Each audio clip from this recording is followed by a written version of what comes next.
ces travaux avaient effectivement été effectués. Ce soir, je ne suis pas en capacité de vous le dire. En revanche, les éléments qu'on a, les travaux sur l'appartement en particulier du premier étage, d'après les éléments recueillis, avaient été faits. Il y avait d'autres travaux également qui étaient préconisés. Dans l'immeuble, sur les parties communes? Ce que j'ai expliqué tout à l'heure. Sur les parties communes. Et il y a une autorisation de réintégrer qui est donnée et par qui? Parce que le 18, tout le monde est évacué et il y a les travaux qui ont lieu jusqu'à 22h. Et avant même 22h, apparemment, les gens sont réintègrent. Alors ça se passe comment cette réintégration? Alors c'est un élément qui effectivement est apparu, sur lequel je n'ai pas plus d'éléments que ce qui a été indiqué, puisque dans le cadre de l'enquête, nous avons bien évidemment objectivé précisément ce qui s'est passé d'un point de vue chronologique. Il est évident que sur cette journée du 18, il y a eu des interventions, je l'ai expliqué. Ça conduit au dépôt du rapport d'expertise au 19, à l'arrêté de péril imminent. Le fait qu'effectivement les locataires, on leur ait demandé de sortir de l'immeuble, mais après on leur a permis de réintégrer, devra bien évidemment être détaillé. Il faut observer que les éléments que nous avons, qui ont recueillis en l'état, les travaux ont été effectués dans la journée du 18. Au moins les premiers travaux. La réintégration est donnée par l'autorisation est donnée par qui de réintégrer? Là aussi, là, je ne peux pas vous dire précisément, parce que il faut qu'on puisse procéder à l'audition de toutes les personnes qui étaient présentes sur place à ce moment-là, ce qui n'a pas encore été fait. Mais légalement, c'est qui? C'est la mairie? C'est l'expert? C'est le syndic? C'est les pompiers? C'est qui?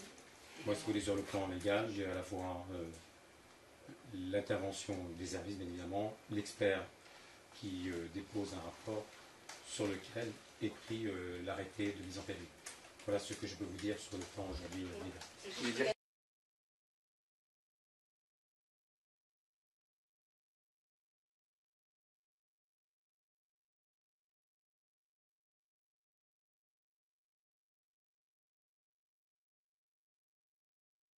Tout à l'heure, si ces travaux avaient effectivement été effectués.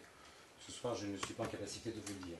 En revanche, les éléments qu'on a, les travaux sur l'appartement en particulier du premier étage, d'après les éléments recueillis, avaient été faits. Il y avait d'autres travaux également qui étaient préconisés. Dans l'immeuble, sur les parties communes? Ce que j'ai expliqué tout à l'heure. Sur les parties communes. Et il y a une autorisation de réintégrer qui est donnée et par qui? Parce que le 18, tout le monde est évacué et il y a les travaux qui ont lieu jusqu'à 22h. Et avant même 22h, apparemment, les gens réintègrent. Alors ça se passe comment cette réintégration? Alors c'est un élément qui effectivement est apparu, sur lequel je n'ai pas plus d'éléments que ce qui a été indiqué, puisque dans le cadre de l'enquête, nous avons bien évidemment objectivé précisément ce qui s'est passé d'un point de vue chronologique. Il est évident que sur cette journée du 18, il y a eu des interventions, je l'ai expliqué. Ça conduit au dépôt du rapport d'expertise au 19, à l'arrêté de péril imminent. Le fait qu'effectivement les locataires, on leur ait demandé de sortir de l'immeuble, mais après on leur a permis de réintégrer, devra bien évidemment être détaillé. Il faut observer que les éléments que nous avons, qui ont recueillis en l'état, les travaux ont été effectués dans la journée du 18. Au moins les premiers travaux. La réintégration est donnée par l'autorisation est donnée par qui de réintégrer? Là aussi, là, je ne peux pas vous dire précisément, puisque il faut qu'on puisse procéder à l'audition de toutes les personnes qui étaient présentes sur place à ce moment-là, ce qui n'a pas encore été fait. Mais légalement, c'est qui? C'est la mairie?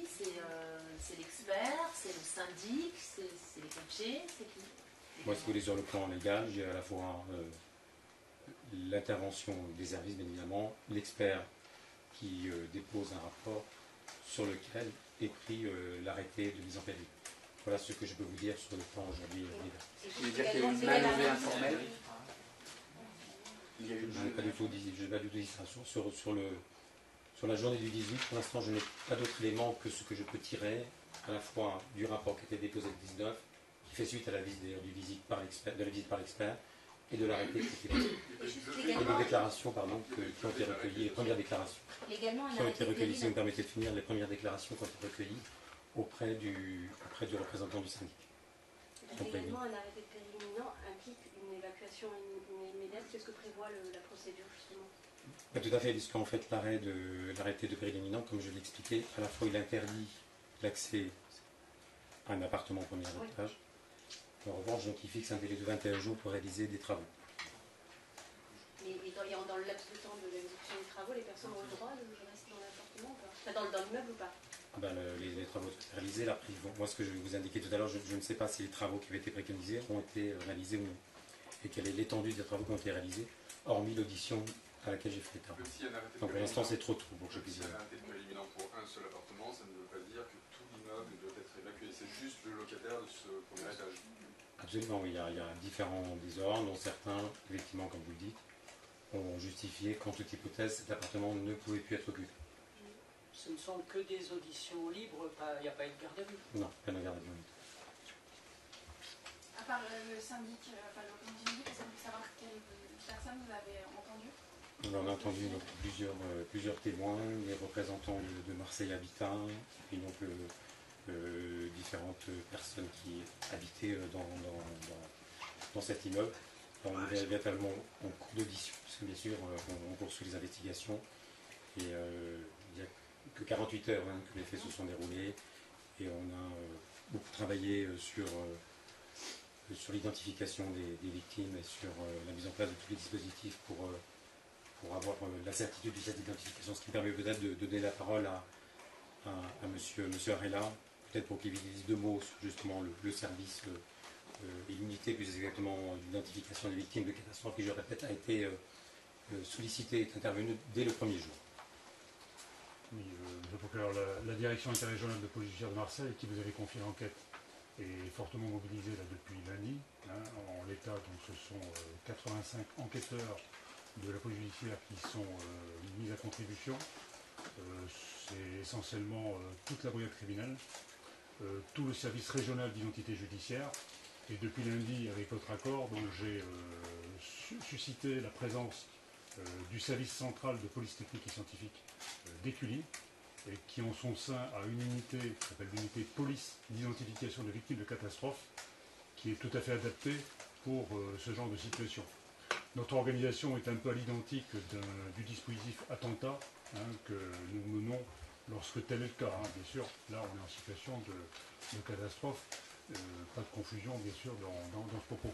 En termes d'organisation pour nous, c'est un peu ça le sens. Donc notre mission prioritaire, outre pour la police judiciaire de mener l'enquête de fond et globale, de recherche à tout point de vue, la mission prioritaire naturellement consiste dans l'identification des victimes. Ça c'est effectivement pour nous le plus urgent. Outre les constatations qui sont faites classiques à chaque découverte de corps effectuée par les marins-pompiers, on a un travail donc, qui se dédouble de la façon suivante. D'une part, on fait en sorte de recueillir tous les éléments techniques d'identification auprès des familles de victimes que nous accueillons au centre d'accueil des familles, donc qui en l'occurrence se trouve sur la Canebière. Donc tous les éléments techniques que vous imaginez de traces ADN ou papillaires qui permettront une comparaison. D'autre part, on fait des prélèvements sur les corps qui sont découverts, prélèvements techniques, et le but de l'identification formelle, c'est de comparer les éléments qu'on recueille ante-mortem auprès des familles avec ceux que nous recueillons post-mortem auprès des corps. Et c'est le recollement des deux qui amène l'identification formelle lors d'une commission, comme l'indiquait M. le procureur, commission d'identification des victimes. On fait cette comparaison en fait, si effectivement l'identification paraît formelle, elle permet en tout cas une conclusion totalement positive et sans aucune ambiguïté. Monsieur Tarabeu, il y a quelques années a été créé ici en ce tribunal un poste de procureur adjoint dédié à la lutte contre les marchands de sommeil. Est-ce que ce procureur existe toujours? Est-ce qu'il a toujours une cellule pour lui, qui lui est dédiée? Et la troisième question, est-ce que ces immeubles, ce dossier de ces immeubles lui a été remonté? Alors, s'agissant de l'habitat indigne, effectivement, il y a plusieurs dispositifs. Le parquet participe à ce qu'on appelle le DELI, c'est un groupe opérationnel de lutte contre l'habitat indigne qui associe plusieurs partenaires, bien sûr les services de police, de gendarmerie, mais également les services de la préfecture et l'ARS, l'Agence régionale de santé. Ce dispositif fonctionne depuis 2011 et donc s'attache à établir des procédures pour qu'elles puissent être effectivement portées le cas échéant devant les juridictions. Et au-delà de cela, il a été décidé en mai dernier de mettre en place ce que j'appelle un groupe local de traitement de la délinquance consacré à l'indignité, dont le champ est plus large que l'habitat insalubre et qui a pour objet d'être véritablement opérationnel sur tout ce qui touche à l'indignité pour lutter sur l'habitat insalubre, bien sûr, mais sur aussi tout ce qui a trait à la traite des êtres humains, à la prostitution et plus généralement à l'exploitation humaine. Ce groupe local de traitement de la délinquance s'est réuni à 2 reprises. Il a une vocation très opérationnelle et pour l'instant, il a essentiellement focalisé son action sur le parc Corot, qui est identifié comme étant prioritaire au mois de mai. Bien évidemment, nous allons élargir le champ d'intervention. Ce qui nous importe, c'est de pouvoir avoir des procédures les mieux établies pour pouvoir traduire les éventuels auteurs d'infractions devant la juridiction. J'ai également donné à cette époque-là, au mois de mai dernier, des instructions aux services de police pour systématiquement établir une procédure lorsqu'ils sont amenés à constater une situation qui relève de l'indignité, dans le cadre d'une intervention qui ne serait pas a priori justifiée ou qui aurait pour raison l'indignité. Le policier qui interviendrait pour violence conjugale, par exemple, mais qui constaterait que celles-ci sont commises dans un habitat où manifestement on est en situation d'insalubrité, d'indignité, qualifiable pénalement, bien sûr, j'ai demandé à ce que systématiquement une procédure soit établie. Voilà ce qui a été fait. Il y a aussi, comme vous l'indiquiez, non pas un procureur adjoint qui a été directement désigné à cette fin, mais une section qui s'occupe de ces dossiers, et effectivement un procureur adjoint qui est en charge de l'animation de ce groupement local de traitement de la délinquance. Mais le cas de ces immeubles-là, vous n'étiez pas remonté à la justice? Le cas dont on parle aujourd'hui? Oui. Non, on est d'ailleurs sur des appartements qui, à l'intérieur, justement les photographies que j'ai pu voir, sont des appartements qui sont tout à fait logeables. On n'est pas sur des appartements, tout au moins des seules photos que j'ai pu voir, d'appartements en état d'insalubrité. Donc on est Est-ce pas que dans des l'enquête permettra situations de de savoir marchand de quel sommeil. immeuble est tombé en premier entre le 63 et le 65, si vous avez espoir sur que l'enquête permettra de déterminer ça? Pour l'instant, je suis bien sûr incapable de le dire. Et comme je vous l'ai indiqué, nous avons missionné un expert pour effectivement savoir, éventuellement, si c'est possible, quel est l'immeuble qui se serait effondré en premier. Et tout observé, je le répète, que les immeubles, comme vous l'avez très bien compris, sont structurés de sorte en fait à ce qu'ils se tiennent les uns aux autres en fait. Donc effectivement, lorsqu'un qui tombe, malheureusement, ça entraîne quasi irrémédiablement la chute de celui qui est à côté. Justement, Vous avez également, si vous permettez, vous avez également eu connaissance de l'immeuble au 67 qui en réalité s'est effondré, avant même d'ailleurs que la grue que vous avez pu voir intervienne, puisque justement il est dans un état très fragilisé du fait de l'effondrement des 2 autres bâtiments. On a beaucoup d'habitants dans le quartier qui parlent d'un château de cartes. Est-ce que vous craignez l'effet domino avec les immeubles? Alors moi je suis ni expert et je ne suis pas à la place des marins-pompiers bien sûr. Je sais que le préfet est très attentif à cela, d'ailleurs il l'a évoqué lors de ses différents points de presse, et que nous veillons à ce que bien évidemment il n'y ait pas à nouveau d'effondrement d'immeubles et que les marins-pompiers puissent travailler dans les meilleures conditions. Une petite parenthèse, est-ce que vous avez confirmation de votre côté que les travaux auraient été suspendus sur place? Les travaux, Les travaux, les recherches, par la crainte. Non, les recherches ne sont pas suspendues.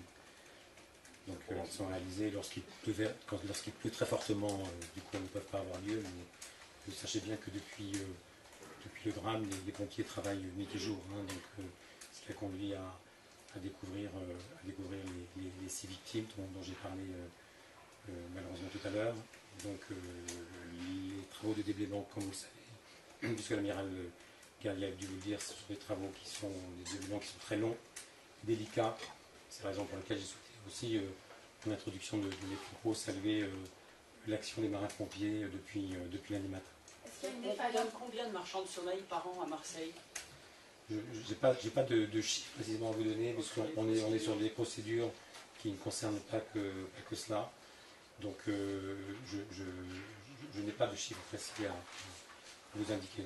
On traite globalement entre 20 et 30 procédures au sein du GOLI, mais pour autant, aujourd'hui par exemple aussi, au titre du GLTD, on a 5 procédures qu'on traite plus particulièrement, et vous dire précisément le nombre de procédures attachées à des marchands de sommeil qui, je le répète, ne correspondent pas exactement non plus à la situation que nous évoquons aujourd'hui, puisqu'on est essentiellement sur un immeuble, certes qui présente des désordres, semble-t-il, importants, mais pourtant on n'est pas non plus dans ce que l'on peut imaginer au titre de ce que vous appelez vous les marchands de sommeil. Est-ce qu'il y a une défaillance de la mairie dans la gestion de ce dossier, selon les premiers éléments que vous avez?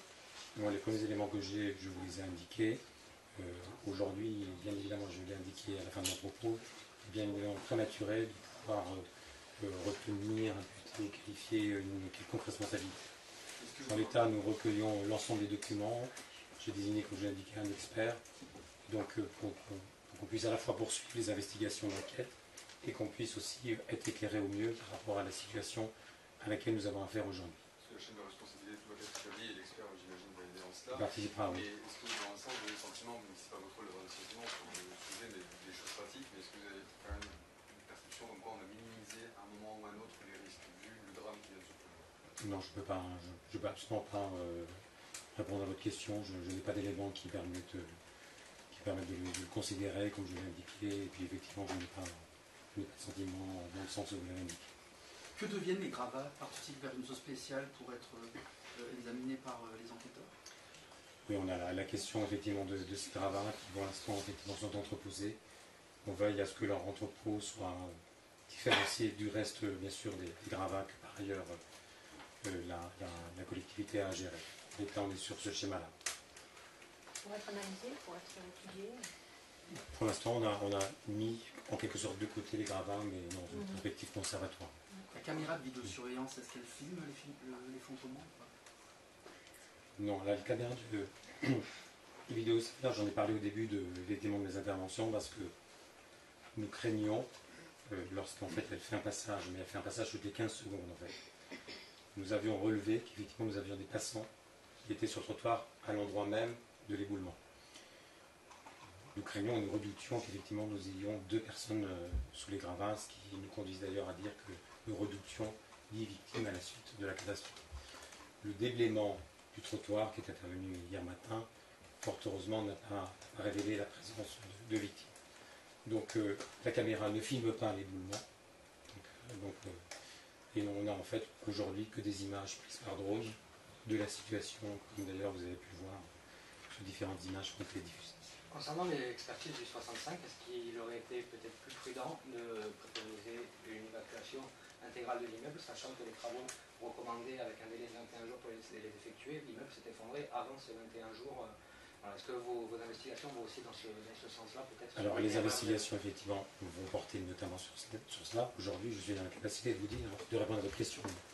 Donc moi je vous ai fait état de ce qu'avait relevé l'expert, des préconisations qui avaient été faites, des mesures qui avaient été prises, et des éléments que l'on a ce soir.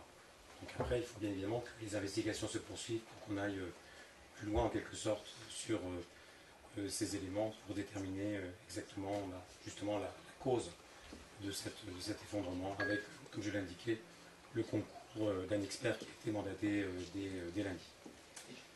Très bien, si vous êtes d'accord, restez là, parce que je pense que vous avez